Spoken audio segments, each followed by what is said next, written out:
Hello brothers, welcome to டாடிசன். இன்றைக்கி என்ன வீடியோ பார்க்க போகிறோம் பார்த்தீங்கன்னா, காரில் பிரேக் ஆயில் லீக் ஆகுத ப்ராப்ளம் வந்திருக்கு.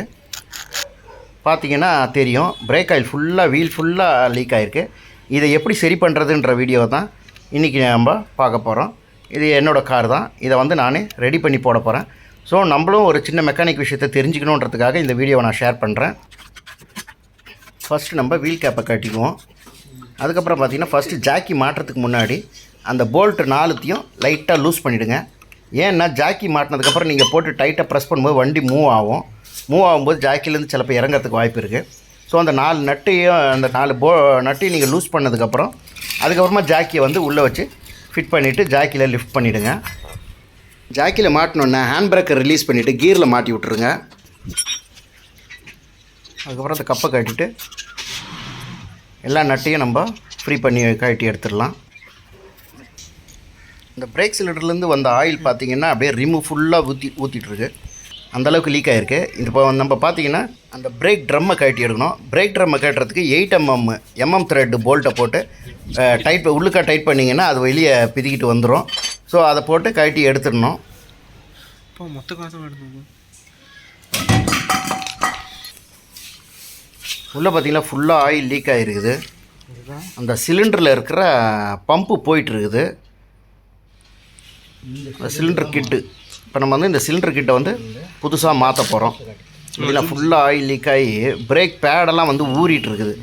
பிரேக் பேடெல்லாம் அந்த ஆயிலில் ஊறினால பிரேக் பேடெலாம் அப்படியே உடஞ்சி வர்ற மாதிரி இருக்குது. தனியாக அந்த மெட்டல்லேருந்து தனியாக பேடு மட்டும் கழண்டு வர்ற மாதிரி இருக்குது. இந்த கிளிப்பை ப்ரெஸ் பண்ணி அந்த பின்னை வெளியே எடுத்துடணும். அதே மாதிரி இந்த பக்கத்து கிளிப்பையும் ப்ரெஸ் பண்ணிங்கன்னா அந்த பின் வந்து பின்பக்கமாக வெளியே ரிமூவ் பண்ணி எடுத்துடலாம்.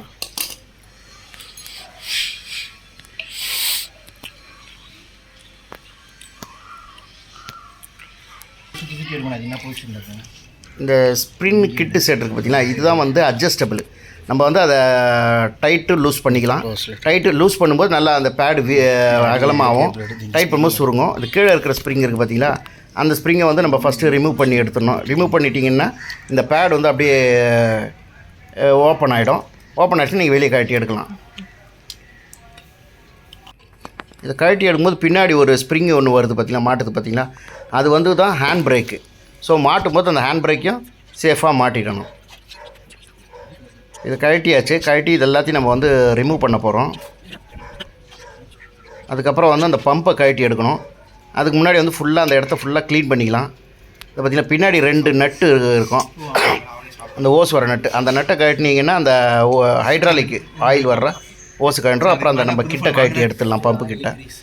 அதுக்கப்புறம் ட்ரம் எல்லாம் நல்லா தொடச்சிக்கலாம். நல்லா தொடச்சி க்ளீன் பண்ணிக்கணும். இதில் ஃபுல்லாக ஆயில் ஊற்றுனாலும் ஆகிடுச்சு, அந்த பெயிண்டெல்லாம் உறிஞ்சி வந்துடுச்சு. நம்ம புது பிரேக் ஷூவை வந்து பிரேக் பேடை வந்து வச்சு பார்க்குறோம். ஸோ அதில் எப்படி இருந்ததோ அதே மாதிரி வச்சு அப்படியே செட் பண்ணுங்கள். ஏன்னா லெஃப்ட்டு ரைட்டு பிரேக் பேடு செட்டாக தான் வரும் அது. ஸோ நம்ம left side tyre, right side tyre 2 டயருக்கும் வரும். இப்போ நான் மாற்றது வந்து ரைட் சைடு டிரைவர் சைடு இருக்கிற back tyre. So left side பேடும் இருக்குது, அதையும் கழட்டி மாற்றணும். ஸோ ஃபஸ்ட் நம்ம இதை பண்ணிடுறோம். இந்த இடத்துல ஸ்ப்ரிங்கை கழட்டி இந்த எல்லாத்தையுமே நல்லா க்ளீன் பண்ணிடலாம். ஏன்னா மொத்தமாக ஆயில் ஆகிட்டு இருக்குது. எல்லாத்தையும் நல்லா க்ளீனர் சால்வெண்ட் போட்டு ஃபுல்லாக க்ளீன் பண்ணி எடுத்துடுறோம். இது போட்டு அதில் அந்த சீக்லிப்பை போட்டு டைட் பண்ணணும். ஆக்சுவலாக அதில் ஒரு வாஷர் போட்டு அந்த சீக்லிப்பை போடணும். அந்த வாஷரை இங்கே விழுந்துட்டுருக்குது.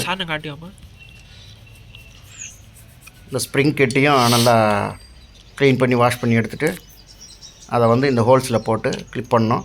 ஸோ நீங்கள் கிளிப் பண்ணுறதுக்கு முன்னாடி அதை ஃபோட்டோவை எடுத்து வச்சுக்கோங்க. ஃபஸ்ட்டு இருந்த மெத்தடை அதை பார்த்து அதே மாதிரியே நீங்கள் கிளிப் பண்ணுங்கள்.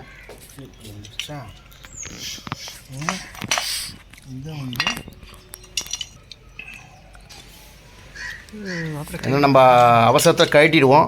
ஆனால் கழட்டினதுக்கப்புறம் அது எப்படி ஃபிட்டிங்கில் இருந்ததுன்றது மறந்துடும். அதனால் அதை வந்து ஒரு ஃபோட்டோ எடுத்து வச்சுக்கோங்க. சேம் அதே பொசிஷனில் அதை வந்து கிளிப் பண்ணணும். ஸ்ப்ரிங்கை மாட்டியாச்சு.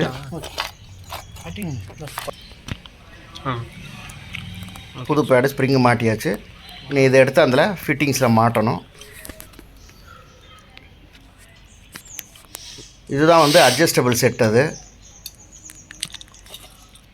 அந்த ஸ்ப்ரிங்குக்கு பக்கத்தில் ஒரு த்ரெட்டு மாதிரி தெரியுது பார்த்தீங்களா, அதை வந்து நம்ம டைட்டு லூஸ் பண்ணிக்கலாம். அது அந்த போல்ட்டை டைட் லூஸ் பண்ணும்போது என்ன ஆகும் பார்த்தீங்கன்னா, இந்த பேடு வந்து ஓப்பன் ஆகும், க்ளோஸ் ஆகும். ஸோ நம்ம இப்போ க்ளோஸ்லேயே வச்சுருக்கோம் புது பேடுன்றனால.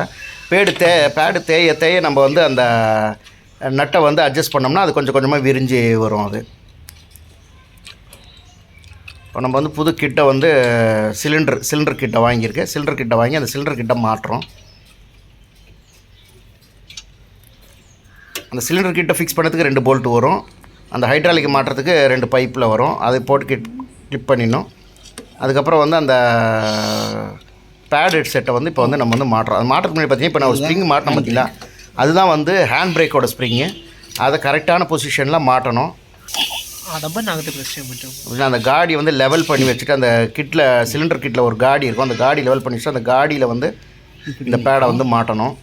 இதை வந்து மாட்டிட்டு கீழே வந்து இழுத்து பிடிச்சி அந்த உள் காடியில் தள்ளி விட்டுறணும். இப்போ அதை பார்த்திங்கன்னா அந்த கீழே அந்த பிளேட்டுக்கு உள் பக்கமாக தள்ளி விட்டுறணும். அதுக்கப்புறமா இந்த கீழே இந்த சின்ன ஸ்ப்ரிங்கை போட்டு இழுத்து போட்டோம்னா அது டைட்டாகி லாக் ஆகி நின்றுடும்.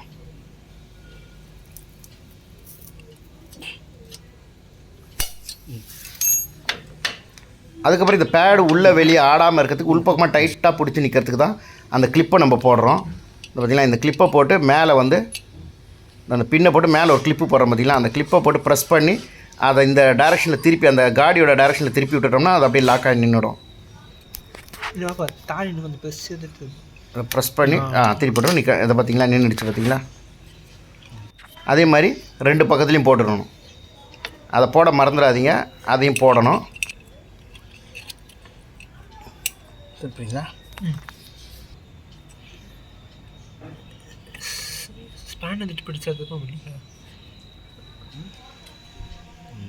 அதுக்கப்புறமா எல்லாமே போட்டிருக்கான்னு பக்காவாக செக் பண்ணிக்கோங்க. ஸ்ப்ரிங்கு போட்டிருக்கா, ஹேண்ட் பிரேக்கு ஸ்ப்ரிங்கு மாட்டியிருக்கா, சிலிண்டர் கரெக்டான பொசிஷனில் உட்காந்துருக்கா, அந்த ரப்பர்லாம் கம்ப்ளீட்டாக க்ளோஸ் ஆகிருக்கா, எல்லாம் பார்த்துக்கணும். அதுக்கப்புறம் பார்த்திங்கன்னா அந்த அட்ஜஸ்ட்மெண்ட்டை ஃபுல் டைட்டில் வச்சுக்கோங்க. ஏன்னா பேடு வந்து புது பேடுன்றனால சிலிண்டர் கரெக்டாக உள்ளே போகாது. ஸோ அந்த பேடை நல்லா ஃபுல்லாக டைட்டில் வச்சிங்கன்னா உள்ளுக்கா சுருங்கி நின்றுடும். அப்போ உங்களுக்கு பேடு ஃப்ரீயாக போகும். சாரி, அந்த ட்ரம் வந்து ஃப்ரீயாக போகும். நம்ம இதை அட்ஜஸ்ட் பண்ணி இது கொஞ்சம் கூட விரிஞ்சு போடும். நான் அதில் உடஞ்சி போச்சு.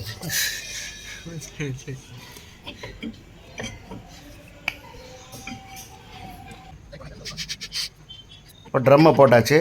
ட்ரம்மை போட்டதுக்கப்புறம் இந்த நட்டை போட்டு ஃபஸ்ட்டு ஒரு டைட் பண்ணிடுங்க. 4 நட்டையும் போட்டு ஃபஸ்ட்டு ஒரு டைட் பண்ணுங்க. அது என்ன நட்டுனா நம்ம டயர் மாட்டுற நட்டு தான்.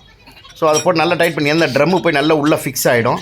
அதுக்கப்புறமா திரும்ப நட்டை லூஸ் பண்ணிவிட்டு அதுக்கப்புறமா டயரை தூக்கி மாட்டலாம். அதில் நீங்கள் அப்படியே மாட்டினீங்கன்னா சிலப்போ கரெக்டான பொசிஷனில் அது ஃபிக்ஸ் ஆகாது. அதனால தான் வந்து ஃபஸ்ட்டு போல்ட் நட்டை போட்டு நல்லா டைட் பண்ணிடணும்.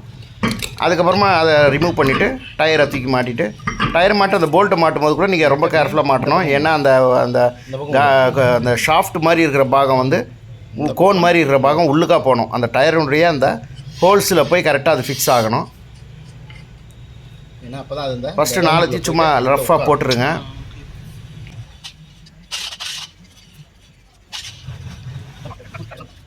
அதுக்கப்புறம் டயரை தூக்கி அட்ஜஸ்ட் பண்ணி அந்த நட்டு கோன் டைப்பு உள்ளே போகிற மாதிரி போட்டு டைட் பண்ணிட்டீங்கன்னா ஃபுல் டைட் ஆகிடும்.